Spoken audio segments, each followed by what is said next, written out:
MDH ನ kitchen ಅಲ್ಲಿದ್ರೆ ನಾವು ಎಲ್ಲವನ್ನು ಮಾಡಬಹುದು. ಬೆಂಗನ್ ಕಾ ಬರ್ತಾ, ಆಲೂ ಗೋಬಿ, ಭಿಂಡಿ ಮಸಾಲಾ, ಇನ್ನೂ ಬಹಳಷ್ಟು.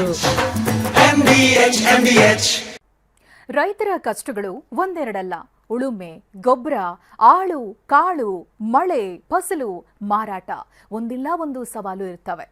ಎಲ್ಲಾ ಎದುರಿಸಿದ್ರೂ ಕೊನೆಗೆ ಫಸಲಿಗೆ ಬೆಲೆ ಇರಲ್ಲ. ಬಾಳೆ ಬೆಳೆದವರದ್ದೀಗ ಅದೇ ಸ್ಥಿತಿಯಾಗಿದೆ. ರೈತರು ಇವತ್ತು ಮಾರುಕಟ್ಟೆಯಲ್ಲಿ ಬಾಳೆಗೆ ಬೆಲೆ ಇಲ್ಲದೆ ಪರದಾಡುವಂತ ಒಂದು ಪರಿಸ್ಥಿತಿ ನಿರ್ಮಾಣ ಆಗಿದೆ. 5 ರೂಪಾಯಿ ಕೊಟ್ಟರು ಹೊಡಿತಾ ಇಲ್ಲ ಸರ್. ಹೊಡೆದಿರೋ ಕಾಸು ರಿಟರ್ನ್ ಕೊಟ್ಟಿಲ್ಲ. ಕೆಜಿ 5 ರೂಪಾಯಿ 6 ರೂಪಾಯಿ ಕೇಳ್ಕೊಂಡ್ರು ವ್ಯಾಪಾರಸ್ಥರು ಬರ್ತಾ ಇಲ್ಲ. ಅಂದ್ರೆ ಪರಿಸ್ಥಿತಿ ಯಾವ ತರ ಹೋಗಿರ್ಬೇಕು. ಗಿಡಗಳೇ ನೆಲಕ್ಕೊರಗಿವೆ, ಕೊನೆಗಳು ನೆಲಕ್ಕಚ್ಚಿವೆ. ಅಳಿದುಳಿದ ಗಿಡಗಳಲ್ಲಿ ಹಣ್ಣುಗಳು ಕೊಳೆಯುತ್ತಿವೆ. ಬಾಳೆ ಬಂಗಾರವಾಗುತ್ತೆ ಅಂದುಕೊಂಡಿದ್ದ ರೈತನಿಗೆ ಬರಸಿಡಿಲೆ ಬಡಿದಂತಾಗಿದೆ.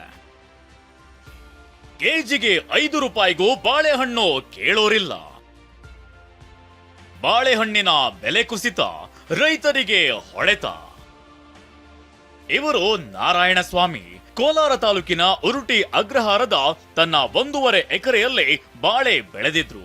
2.5 ಲಕ್ಷ ರೂಪಾಯಿ ಖರ್ಚು ಮಾಡಿ ಬೆಳೆ ಬೆಳೆದಿದ್ದು 15 ದಿನಗಳಿಂದ ಫಸಲು ಬರ್ತಿವೆ. ಆದ್ರೀಗ ಮಾರುಕಟ್ಟೆಯಲ್ಲಿ ಬಾಳೆಹಣ್ಣಿಗೆ ರೇಟ್ ಪಾತಾಳಕ್ಕೆ ಕುಸಿದಿದೆ. ಕೆಜಿಗೆ 5 ರೂಪಾಯಿಗೂ ಕೇಳ್ತಿಲ್ವಂತೆ. 5 ರೂಪಾಯಿ ಕೊಟ್ಟರು ಹೊಡಿತಾ ಇಲ್ಲ ಸರ್. ಹೊಡ್ಕೊಂಡು ಹೋಗ್ರಿ ಅಂದ್ರೆ ಹೊಡಿತಾ ಇಲ್ಲ.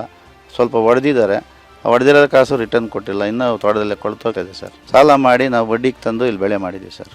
ಲಕ್ಷಕ್ಕೆ 3% ಬಡ್ಡಿ ಕಟ್ಟಬೇಕು. ಭಾರಿ ಕಷ್ಟದಲ್ಲಿದ್ದೀವಿ ಸರ್ ನಾವು. ಜಿಲ್ಲೆಯಲ್ಲಿ 600 ಎಕರೆಯಷ್ಟು ಪ್ರದೇಶದಲ್ಲಿ ದೊಡ್ಡ ಬಾಳೆ ಬೆಳೆಯಲಾಗಿದೆ. ಬಾಳೆ ಬೆಳೆದ ರೈತರೆಲ್ಲ ಕಂಗಾಲಾಗಿದ್ದಾರೆ.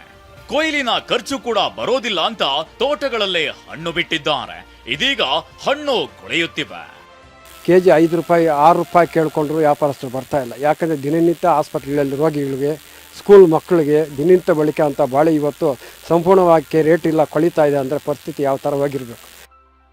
ಫಸಲು ಕಟಾವು ಬರುವ 3 ತಿಂಗಳ ಹಿಂದಷ್ಟೇ ಬೆಲೆ ಇತ್ತು.